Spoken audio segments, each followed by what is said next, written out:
Poltergeist III is the third and final installment in the Poltergeist franchise, following the traumatic events of the previous films.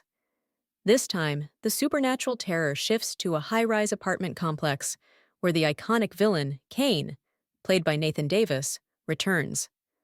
With mirrors serving as gateways to the other side, the film takes on a unique, eerie atmosphere that sets it apart from its predecessors. However, Poltergeist III struggles to maintain the same intensity and emotional weight that made the first two films memorable, leaving it a somewhat mixed entry in the series. A key feature of Poltergeist III is its use of mirrors as portals to the supernatural realm. The concept of mirrors reflecting an alternate reality or gateway to the spirit world is brilliantly disturbing, amplifying the horror in ways that feel fresh and unsettling. The reflective surfaces in the building's hallways and rooms provide the perfect setting for Kane to torment Carol Ann, Heather O'Rourke, whose return to the series after surviving the first two films sets the stage for another relentless battle with the demonic force. The mirrors create an otherworldly tension, distorting reality and heightening the sense of paranoia as the characters are unable to trust what they see in front of them. This effective use of visual horror and unsettling atmosphere creates some genuinely creepy moments that keep the audience on edge. The claustrophobic setting of the high-rise building also contributes to the anxiety, as the characters are trapped in this urban labyrinth, with no escape from the sinister forces lurking just beyond the reflection. The standout performance in Poltergeist III is undoubtedly Heather O'Rourke's portrayal of Carol Ann. Tragically, this would be her final performance before her untimely death from a rare bowel disease shortly after the film's completion. Despite her young age, O'Rourke expertly portrays the fear and resilience of Carol Ann, bringing an emotional depth to a character that audiences had grown attached to in the first two films. Her tragic passing gives the film an added layer of poignancy, as it serves as both a tribute to her talent and a reminder of the talent lost far too soon. The rest of the cast, including Tom Skerritt, Nancy Allen, and a new set of characters, deliver adequate performances. However, their roles are not as memorable or as impactful as those of the original Poltergeist cast.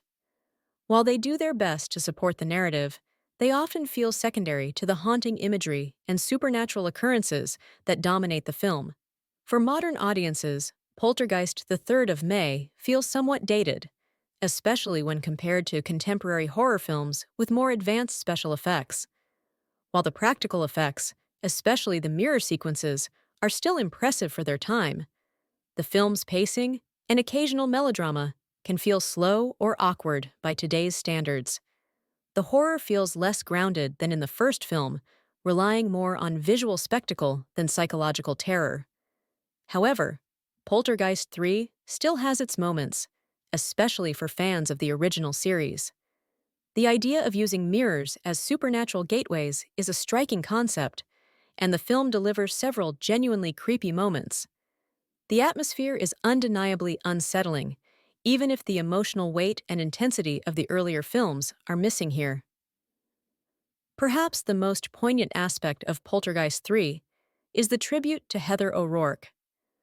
Her tragic passing after the film's completion casts a shadow over the production, and the film itself feels like a bittersweet farewell to the actress who became synonymous with the Poltergeist franchise. O'Rourke's performance is heartfelt and haunting, and it is clear that her presence elevates the emotional stakes of the film, making her death all the more tragic for fans and the cast alike. Poltergeist III is a fitting conclusion to the franchise, though it doesn't quite live up to the groundbreaking supernatural horror of the first two films. The eerie use of mirrors as gateways to the other side adds a chilling element, and the return of Kane brings an ominous sense of closure. However, the film feels more like a creature feature than a deeply psychological horror movie. Despite some weak spots in pacing and character development, it still manages to create a few memorable scares. Poltergeist III is a solid, if flawed, installment in the series. Its reliance on mirrors as supernatural elements creates moments of suspense and terror, while Heather O'Rourke's performance remains a heartbreaking and poignant reminder of her talent. While it may not have the same impact as its predecessors, it offers a fitting, if somewhat uneven end to the Poltergeist saga.